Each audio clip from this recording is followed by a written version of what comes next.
Hello guys, welcome back to my channel. यहाँ daily की routine के हिसाब से हम सिटी में थोड़ा काम था। काम होने के बाद हम अब वापस जा रहे हैं दुकान। ये डांडिया बाजार का 30 मीटर्स का रोड है, आप देख सकते हो। ठीक है, पूरा देखते हैं क्या स्केड्यूल, क्या दिन बनता है, क्या होता है। ठीक है, तो शुरू करते हैं आज की वीडियो। और प्लीज़ जो भी चैनल नए हो तो प्लीज़ सब्सक्राइब दबा देना। ठीक है, थैंक यू। और लाइक और कमेंट ज़रूर कीजिएगा। होंडा जहाज।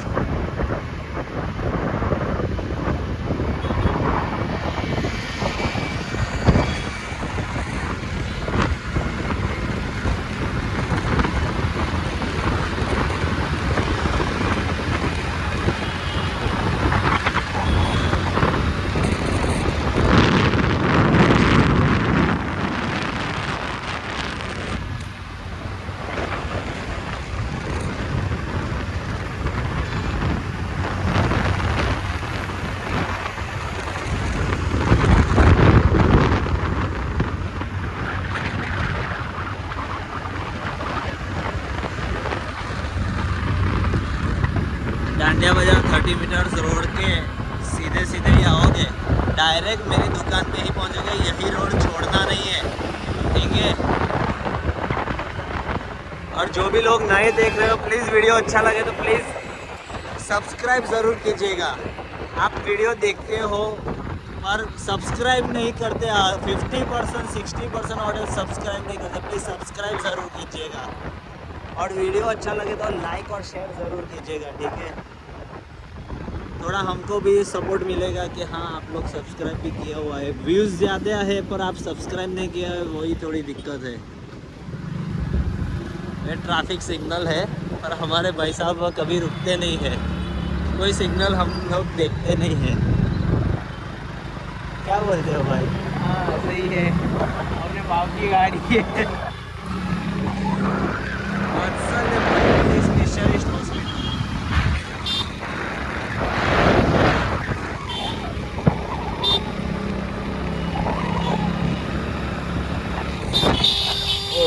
ओवर ट्रैक कर।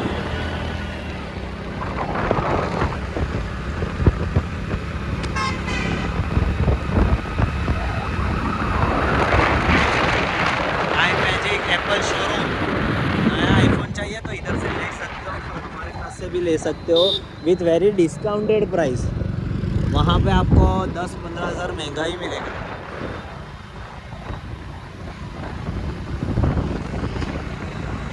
लेंसकार्ट का शोरूम। क्या रिक्शा है बड़ी से बड़ी।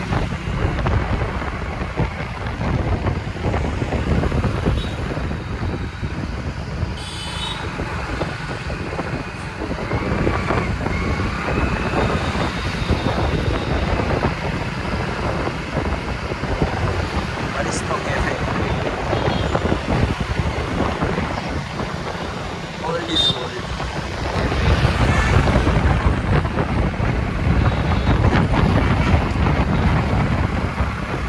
फोन पे बात करते हुए मैडम जा रही है।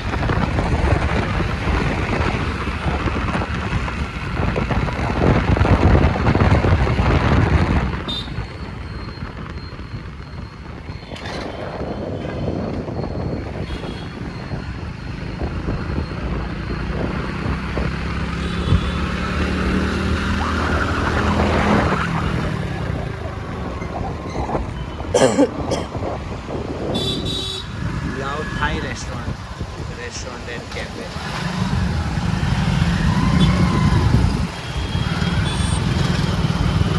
ये हेवमोर इधर हुआ करता था, हेवमोर सर्कल, पर अभी हेवमोर की जगह आ गया है कोको। कोको।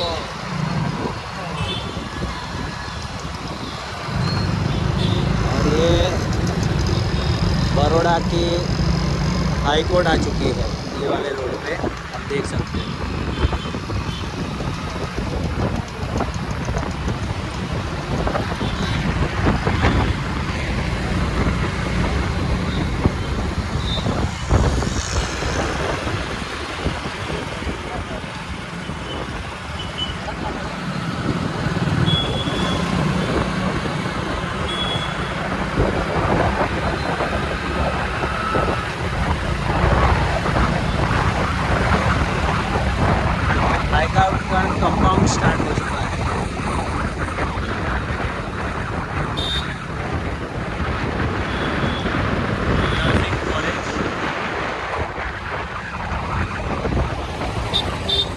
अमूल डेयरी है।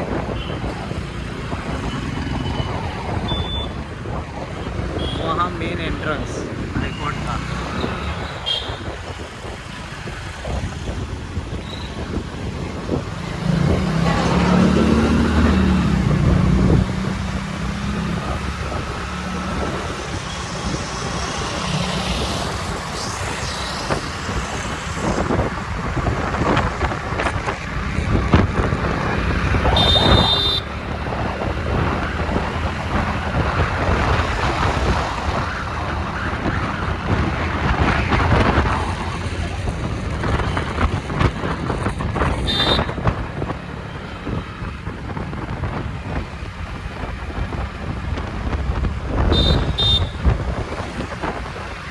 आगे का नेक्स्ट दिखाते हैं।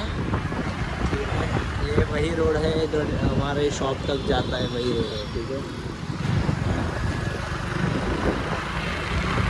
यहाँ शॉप पे ये दादा आए हुए हैं जिनकी 53 एज है और वो शादी करना इसलिए नहीं चाहते क्योंकि वो माँ बाप की सेवा करना चाहते हैं। आप देखिए उनकी मुंह जबानी क्या कहना चाहते हैं और कैसे आपको क्या लग रहे है ये दादा की से चेक कीजिए आप, सुनिए। તમે કીધું કેટલા 20 વર્ષે છોકરીઓ લાઈનો મારી દીધી તો હારી છોકરી જોઈને બહુ જ ના બનાવી દેવાય એમ કહું છું. મારા પપ્પાએ વાત એવી મને મૂકીને કેમ? મને કે બેટા જો કોઈ બી છોકરી ઘરમાં લાવો તો ટાર્ગેટ તો ના દેતા મેં શું કરવું હોય પણ એમ નહીં, ચાલો 20 વર્ષે નહીં, અરે એમ નહીં 20 વર્ષે બંનેમાં નહીં. જેને મેરેજ બી કરી ઘરમાં બી લાવીએ તો મારા બાપુ ગુસ્સા જ ના દે. પણ એમ નહીં, જ્યારે તમારી ઉંમર તમારામાં જનરલી તમે અટક કઈ તમારી ઠક્કર જલારામ બાપા ટક્કરમાં 25 કે 30 વર્ષે તો લગ્ન કરતા હશે ને જનરલી. હા, છોકરાઓના લગ્ન ક્યારે કેટલી ઉંમરમાં કરે તમારા નાકમાં? લગભગ એ હવે 25-30 ખરા? 25-30 તો 25-30 વર્ષે તમે ના લઈ દેવાય. સેટિંગ હજી મારા રાખ્યું પાસે છે જ, માલ તો છે જ. મારા અંતે અંતાડી રાખ્યો તારે નાખો ને તારા પછી. એ વળી પપ્પાને બતાવી રાખ્યું જેની માને એ ઓળખાણ કરી છે. મારે તો અવર જવર બહુ પછી હતી. કરો કંકુના ચોખા. અવર જવર એની માની કે હું છે ને ત્યારે મારા પપ્પા એલા હતા ને અમે કરે બાપની ઘરમાં એ ચાલતા નીકળે કે અંદર ગલી હોય ને અંદર મૂકી રાખે ચાલવા નીકળે. પછી મને કે બેટા આ કોણ છે? મેં કીધું આ છોકરીની માં છે.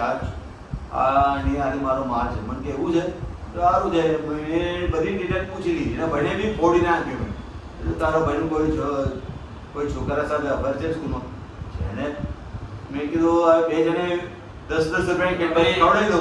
10-10 રૂપિયાની કેડબરી ખવડાવી દો. મહિનાના કેટલા થાય? 600 રૂપિયા થાય. બરાબર. મેં કીધું મારું કામ થતું હોય એક જ એને ભાઈને ફોડી નાખ્યું. ને એક કામ કર, તારી માને કે આ બેનનો મોબાઈલ તું ચેક કર. એની બેનનો મોબાઈલ ચેક કરે ને એની માએ ફટાકો બોલાવી દીધો, મારી દીધી. એટલે ના ખબર પડી.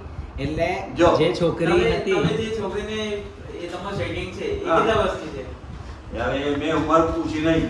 એ ના પૂછેલા લેડીઝ ઉંમર કદી ના પૂછે. એને પછી ઊંધું આમ છે કે આ મારી હાથે ચાલુ થવા માંગે. ઊંધું આમ છે. હે હા, એટલે એમને તમાર જે સેટિંગ છે, તમારી જે ગર્લફ્રેન્ડ, એ ગર્લફ્રેન્ડની ના ભાઈને તમે ફોડ્યો ફોડી અને નાખ્યો. એણે એની બેનનો ફોન ચેક કર્યો અને એની મમ્મીએ એને માર્યો. માર્યું. એ મોબાઈલ ચેક કરી લીધો કે આ નંબર છે કોનો? હા. એના ભાઈને તો મેં પૂછી લીધું. હા. એના ભાઈને પૂછ્યું કે તો તારી બેન સ્કૂલમાં જાય કોઈ છોકરા સાથે ફરે? મને કઈ જીજાજી છે જ નહીં. મને મારો મેં કીધું મારો અત્યારથી જ મેં જીજાજી બનાવી લીધો. હા. મેરેજ થયા ને જીજો એટલે તમે જીજાજી થઈ ગયા. તમારું સેટિંગ સ્કૂલમાં જે ભણે છે ભણતી હતી છોડી દીધી. સ્ટડી હતી છોડી દીધી. અત્યારે MS માં છે. કોલેજ કરે છે. કોલેજ કરે. આપણે બધી ઇન્ક્વાયરી રાખે, બે આગળ બે પાછળ. આપણી 4 આંખો છે. આ જે બી હોય તે આપણે તો બોલાડી મારું વાળું પછી તો આપણે કામથી મતલબ છે ને. આપણે તો કામથી મતલબ છે ને. બરાબર એવું છે. એ પેલા મારે કામવાળી આવતી હતી ને તો પેલા એની માં આવતી હતી, પછી છોકરો બેનને ભાઈ આવતા હતા. બરોડામાં જ બરોડામાં ભાઈ બેન આવતા હતા એટલે અવર જવર થઈ ગયું. ક્યારેક શું કરે ભાઈ આવે, ક્યારેક બેન આવે. પૂછવા કામવાળી આવી આપણે કહેવા ના નથી આવી તો મોડેથી આવશે એનું કંઈ ઠેકાણું ના હોય. હવે અભણ માણસ હોય કામવાળીઓ તો બધાને ખબર હોય એ તો અભણ હોય ક્યારેક 11 વાગે આવે એનું કંઈ ઠેકાણું ના હોય આવે ખરી. તો પછી મેં હવે પૂછવા આવી પછી મેં તો મોકો તો ગોતી લીધો કે હવે આને પટાવવા જેવી છે હોય આ પટી આવી છે. પછી એની 1-2 વખત મેં નીકળીને મેં કીધું એની મમ્મીને કીધું મેં કીધું તમને ખબર છે કે હું મેં કીધું તમારી છોકરી મારતા બહુ અવર જવર કરતી હતી તમને ખબર છે તો કે હા મને ખબર છે હું મને કે એટલે પછી એની છોકરીને બી કીધું તને ખબર કે મારતે અવર જવર બહુ કરતી હતી. મેં કીધું ત્યારથી મને ગમે.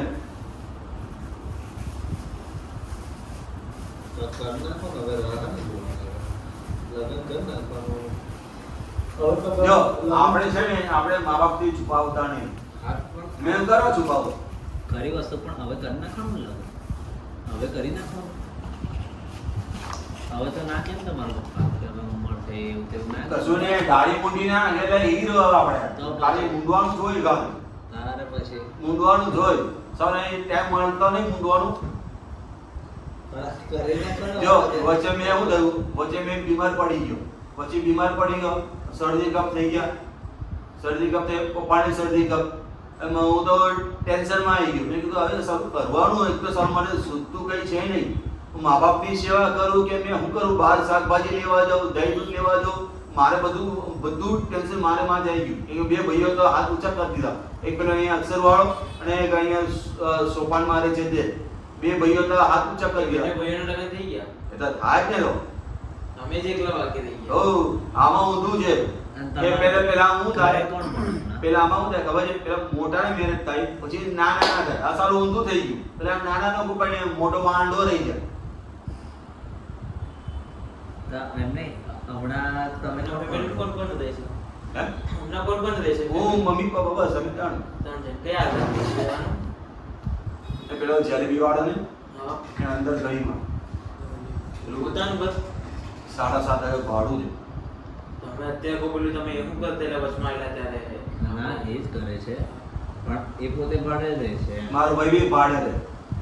એક મારો ભાઈ અહીંયા છે એક પોતાનું છે. હોય ને બધાની એમની ચોઈસ હોય. હવે દાખલે કે લોકો એમ વિચારે હવે સમજ 50 લાખનું ઘર લેવું અને તો ભાડે 7,000 માં હું ખોટું એમ. અમારું શું છે કે અમે 3 જણા એ લોકો 3 જણા મારી બેન ને એ લોકો 3 જણા આ લોકો 3 જણા 3 જણનું પેલું છે ફેમિલી.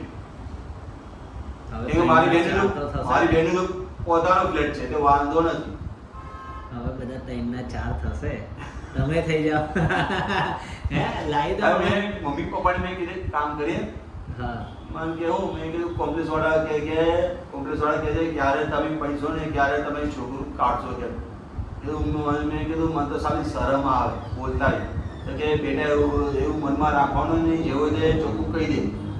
કીધું જો કોમ્પ્લેક્સ વાળો હું નીચે બેહું ને બાકડા જાય તમારા તમે લોકો બેટા તે બાજુ બાકડા છે તો એ બાકડામાં માર બેવાનું બધા એવી બધા વાતો પરથી વાતો કરે કે ક્યારે તું મેરેજ કરીશ ક્યારે છોકરા મન કે તું લગ્ન કરીશ વારસદાર આવશે. મેં મારી મમ્મીને કીધું મેં કીધું તો બધાને તે નાનામાંથી મોટા કર્યા હવે કાલ ભવિષ્યમાં મારું છોકરું આવે તો નાનામાંથી એને મોટું કરશે નવડાવજે ધોવડાવજે. અહીંયા મારો ભાઈ રહે એની છોકરીને મારી મમ્મી નવડાવતી હતી બધું પણ કરાવતી. એમ નહીં તમારો છોકરો પેદા કરવા વાઈફ તો જોઈશે ને. એટલે વાઈફ નથી છોકરો આવશે. હા. મેં ગઈકાલે મેં મારી મમ્મી પપ્પાને એટલે તમારે છોકરું લાવી દેવું છે વાઈફ બૈરું નહીં લાવવું. આપણો મેં 2-3 દિવસ પહેલા મમ્મી પપ્પા નહીં માનતા. મેં 2-3 દિવસ પહેલા મેં પણ હવે તો માને જ ને કેમ ના માને. મેં 2-3 દિવસ પહેલા મેં એવું કીધું જો લગ્ન કરું તો મારો વારસદાર આવે બરાબર. મેં વાસના રોડ આજવા રોડ હતો મારા બધા દોસ્તાર બધા અહીંયા બરાબર. તો મને શું કે અત્યારે હું તને દાખલો આપું અત્યારે તું જીવે કાલે તું મરી ગયો તો તારો છોકરો પોતાનું હોય એ આપને અમથી સંસ્કાર આપે છોકરીની અપાયની. હવે શું છે હવે સુરતમાં એવો બરોડામાં લાગુ પડી ગયો કે બાપ મરી જાય ને અત્યારે હું મરી ગયો તો છોકરી અમથી સંસ્કાર. वीडियो अच्छा लगे तो प्लीज़ सब्सक्राइब यही थी चाचा की मुँह जबानी. અંતિમ